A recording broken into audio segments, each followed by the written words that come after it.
Bill Leonard in the CBS broadcasting booth at the Broadway Tabernacle, New York City. Here at the controversial Women's Rights Convention, now in its second and last day, things are really hot.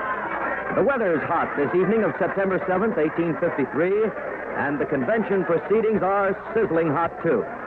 Up to this last session, which is scheduled to start in just a few minutes, the business of this convention has been forced to an absolute standstill. All day long, the convention leaders have tried to bring a set of resolutions to a vote. And all day long, the great crowd of spectators thronging the gallery have jeered and they've hissed and they've booed, to such an extent that up to this minute anyway, it's been impossible to take a vote. And that vote, which must be taken tonight or not at all, that vote is crucial to the whole cause of equal rights for women. If the convention succeeds in completing its business, voting on the resolutions, it will be a tremendous step forward. September 7th, 1853, Broadway Tabernacle in New York City. The Women's Rights Convention. You are there. CBS takes you back almost a century to the days of ferment before the Civil War, when for the first time in America the cry was raised to grant equal rights and the vote to women. All things are as they were then, except for one thing. With all the modern facilities of radio present, and CBS newsmen reporting from the scene, You are there. You Are There is based on historical fact and quotation. And now, September 7th, 1853, New York City. CBS broadcasting booth in the Broadway Tabernacle and Bill Leonard. This is the last session of this all-important two-day convention. Tonight's meeting isn't scheduled to begin for a few minutes yet. This great hall, seating over 2,000 people, is just about full now, though. On the floor of the hall, below me here in this broadcasting booth, are seated the official delegates to the convention, mostly women, but some men, about 100 all told, from 9 states and 2 foreign countries. Truly an impressive representation. On the stage to my left, the leaders of the convention are beginning to take their places. I see Susan B. Anthony, there's Lucy Stone, Horace Greeley, and some of the women are wearing the black baggy bloomers, named for their originator, Mrs. Bloomer, that have become the fighting symbol of the whole women's rights movement. Up above is the gallery of this Broadway Tabernacle. That's where the spectators sit. They paid 25 cents each for admission, and they've been having the time of their lives, hooting and jeering. During yesterday's sessions, the crowd seemed good-natured enough, but when it came time earlier today for the convention delegates to vote on the all-important resolutions, which clearly declare that women should have specific equal rights with men, then the mood of the spectators changed. They prevented a vote by drowning out the chairman with a roar that was definitely angry, definitely threatening. Now there seems to be some activity down on the rostrum. Mrs. Mott is... No. Oh, wait a minute. Mrs. Rose is coming forward to call the convention to order. And Mrs. Mott has left the stage. Funny.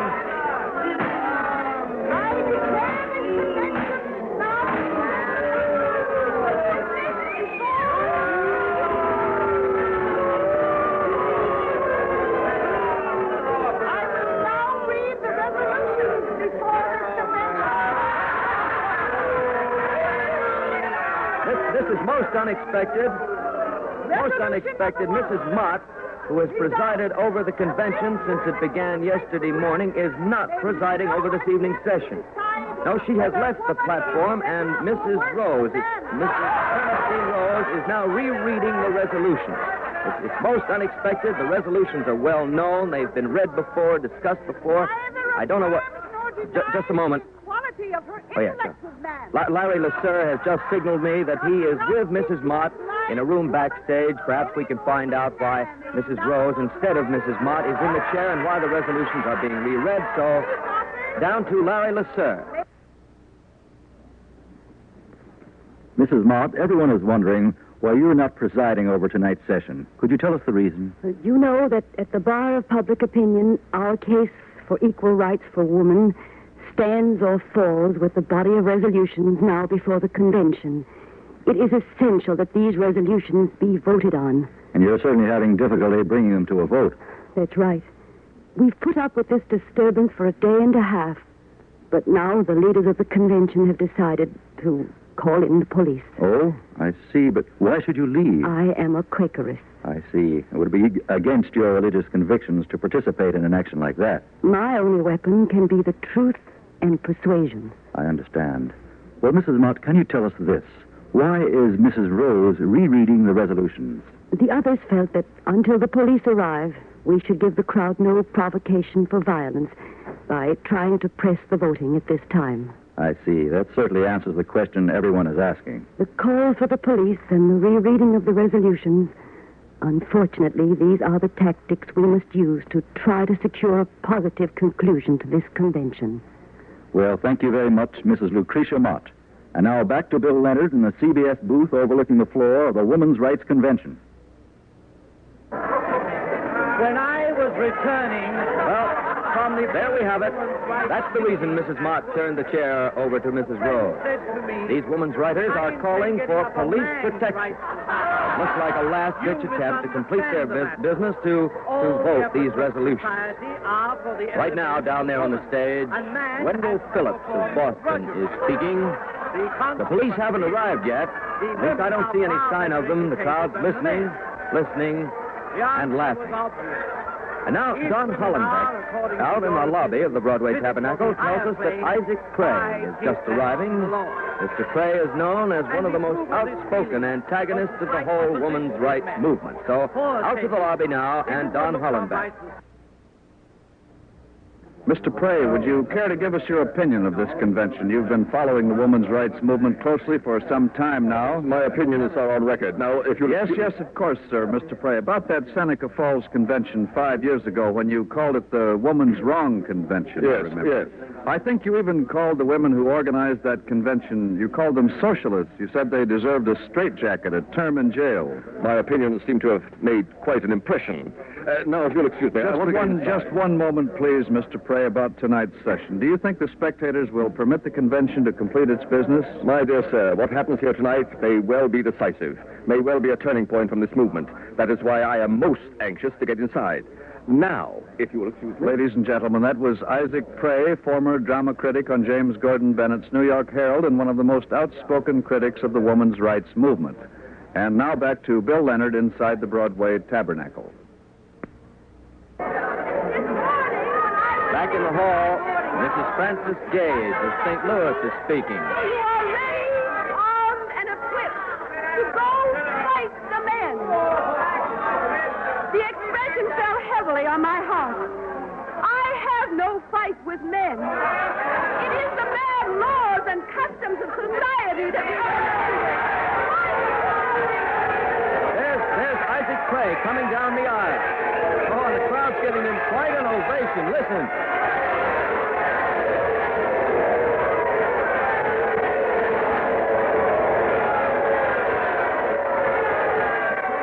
And here come the police.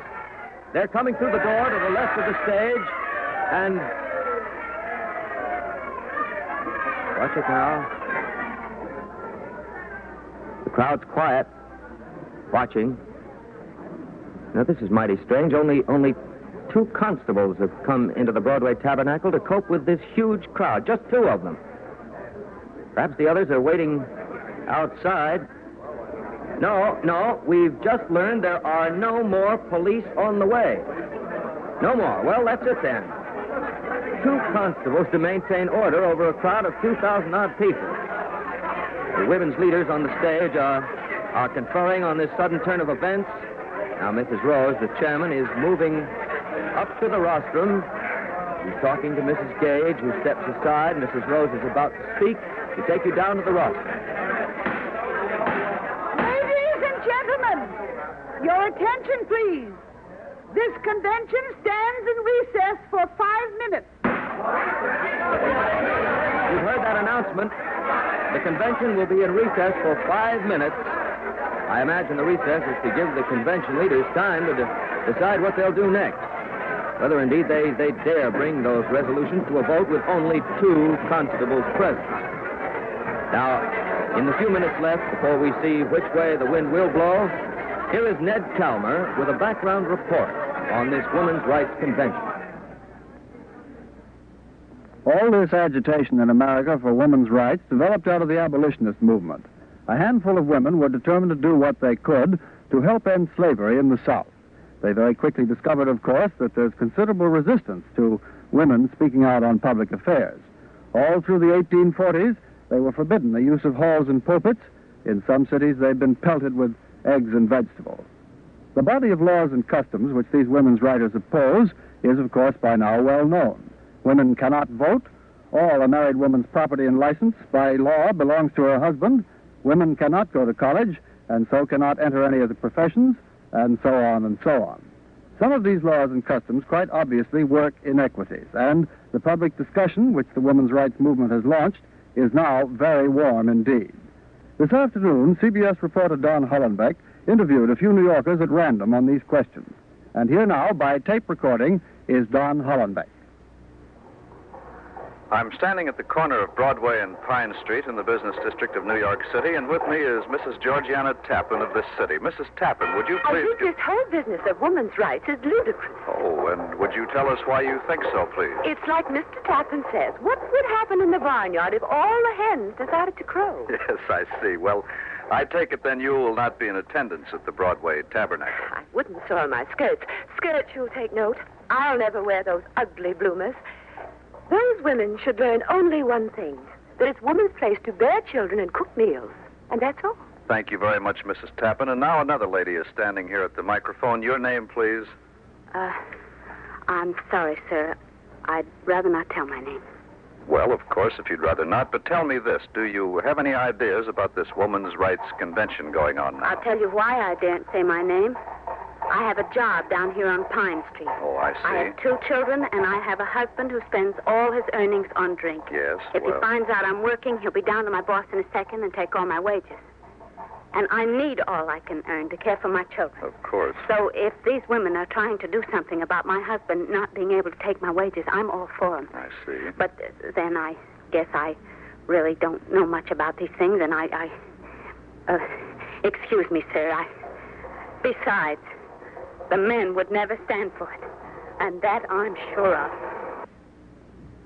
This is Ned Calmer again. The tape recording you've just heard indicates at least one positive fact, that most New Yorkers are keenly aware of the sessions of this convention. Every newspaper in town is giving it front-page attention. And there's no question but what the convention sponsors hope to take advantage of the crowds now thronging New York City from all over the country and from many foreign lands here to see the World's Fair in order to enlist the widest hearing and sympathy for the cause of women's rights. They've tried, but now I see that Mrs. Rose is about to reconvene the session. So over to you, Bill Leonard. Ladies and gentlemen. The recess is over. Ladies and gentlemen. Mrs. Rose is pounding the gavel. The recess is over. And I hold this convention once more in session. Please, ladies and gentlemen. Order, please. The crowd here is slowly quieting down. They want to see, of course, what steps the convention leaders have decided to take. Delegates are sitting down there calmly, their eyes riveted on the platform, on Mrs. Rose. The crowd's quiet now. Here's Mrs. Rose. Delegates of the Women's Rights Convention, we will now proceed to put the resolutions to a vote.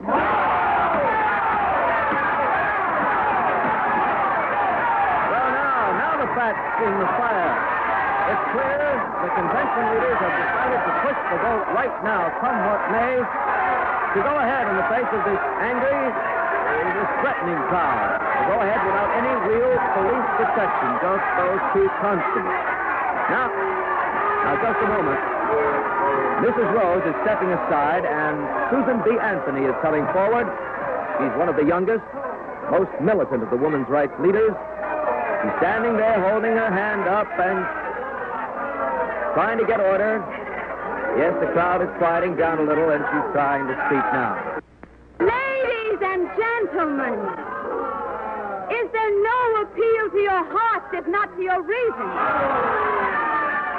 We have come from great distances to attend this convention. Let us finish our business peaceably.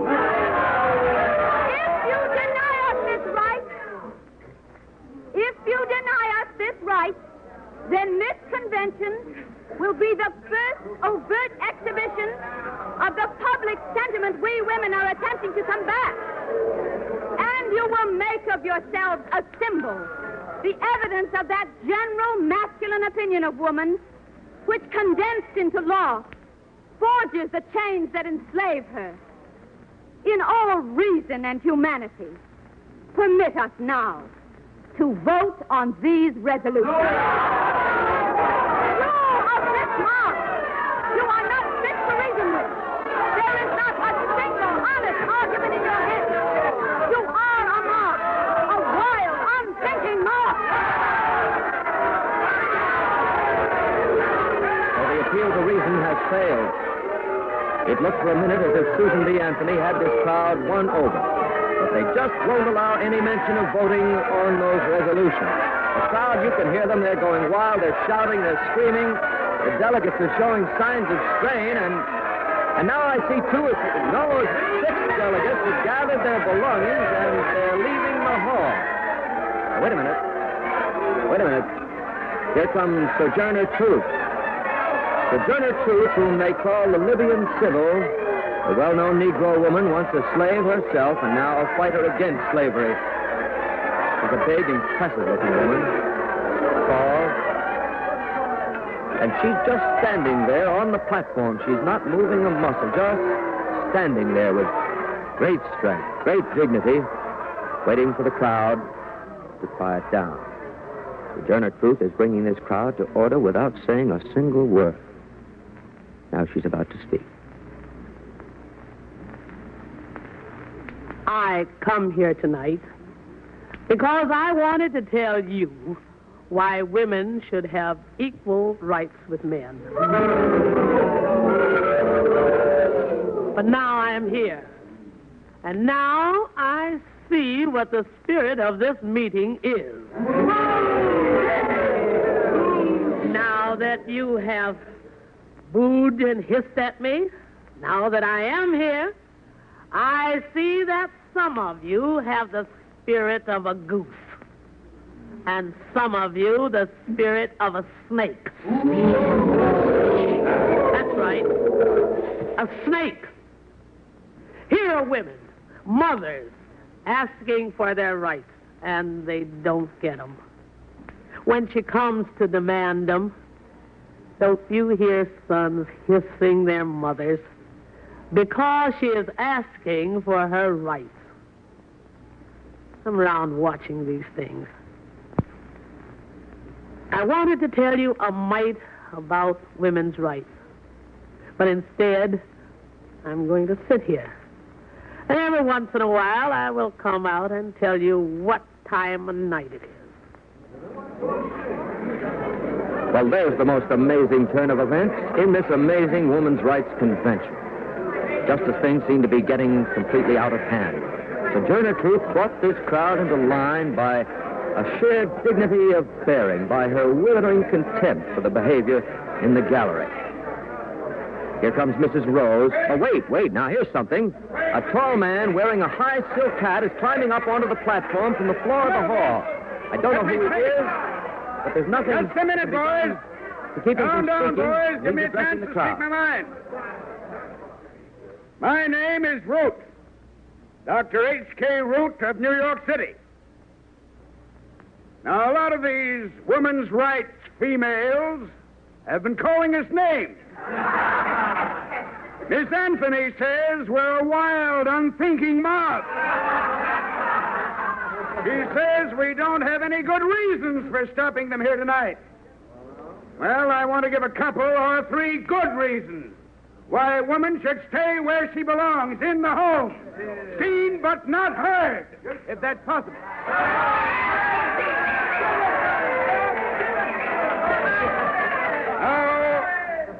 Now, my first reason is because there was an original command from God that man should rule.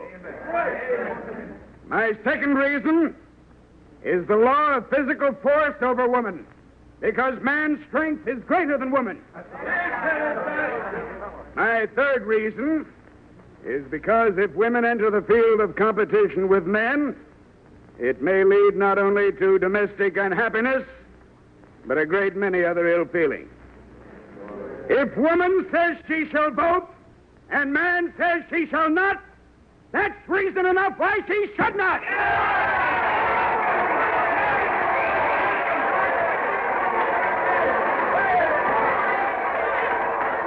But let me tell you this. These women know what they're doing. This set of resolutions, that's only the first step. You let them get away with that, and before you know it, they'll be running the place. Running every last man like a puppet. This is a serious thing happening here tonight. Don't let them get away with it. We came here tonight to stop them. Let's stop them. Ladies and gentlemen, this may be it. Dr. H.K. Root, has called on the crowd to end this women's rights convention once and for all. Everybody in this hall is on his feet. I don't see the constables anywhere now. Some of the men in the gallery are rushing down the floor of this hall, no telling how this will end. It doesn't look good. The women's rights delegates look bewildered, frightened. And now Isaac Clay is mounting the platform. Isaac Clay, the man noted for his attacks on the women's rights movement.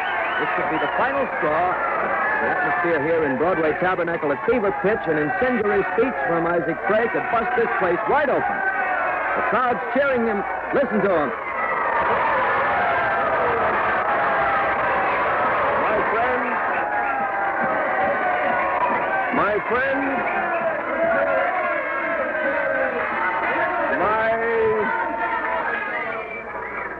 My friends, quiet, please. Hear me out. My friends, I believe I am known to many of you here. You know me as a constant opponent of the persons seated on this platform. I have lent my pen to countless articles condemning the women's rights leaders and the women's rights movement.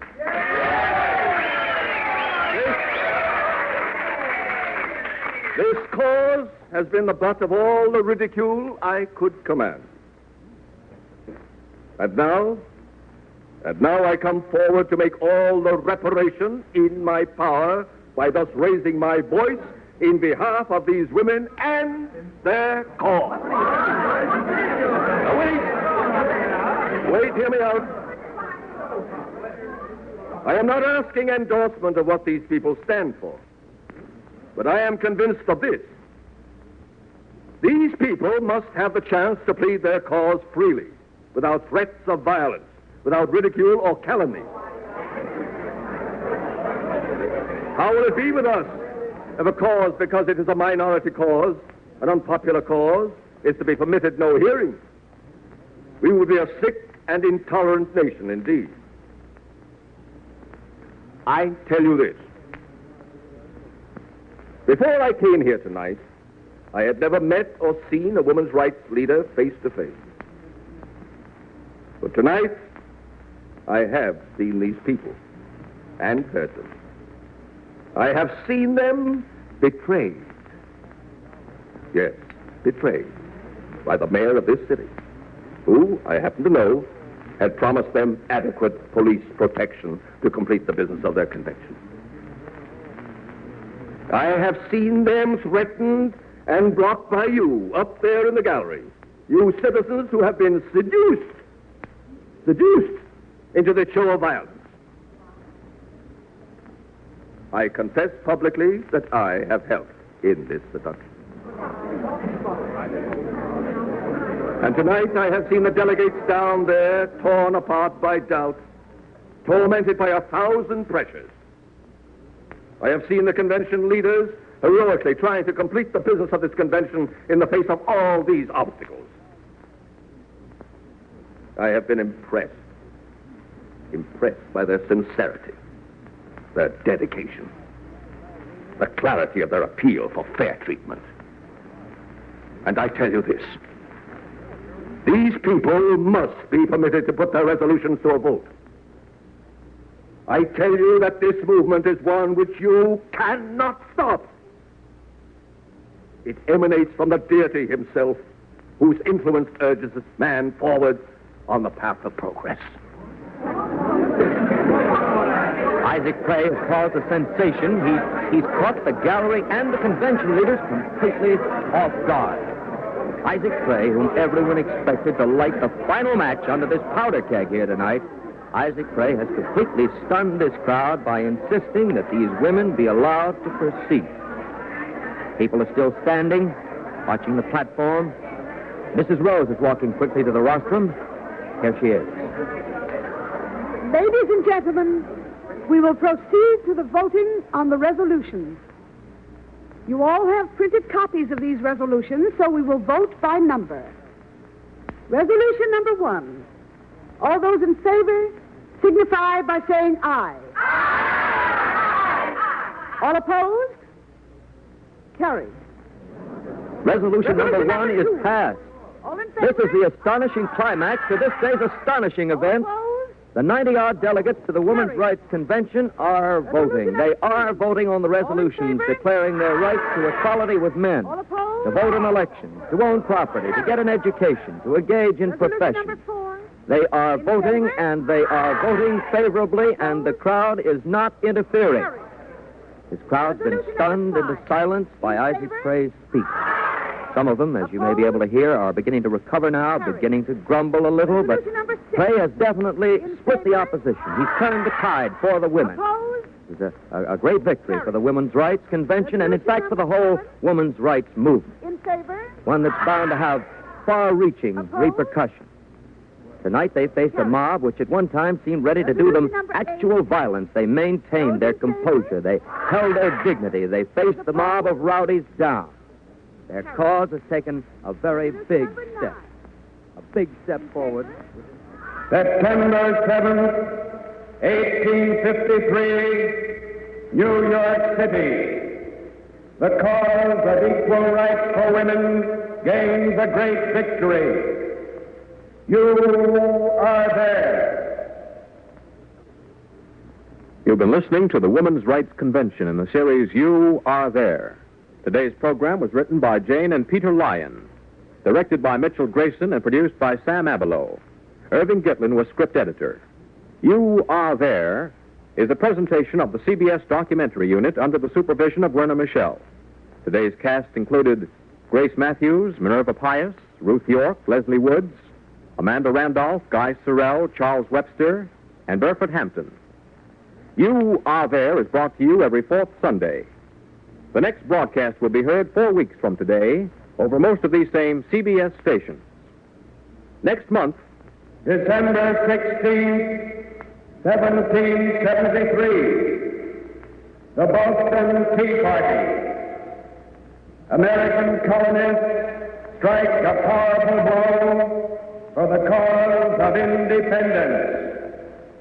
You are there.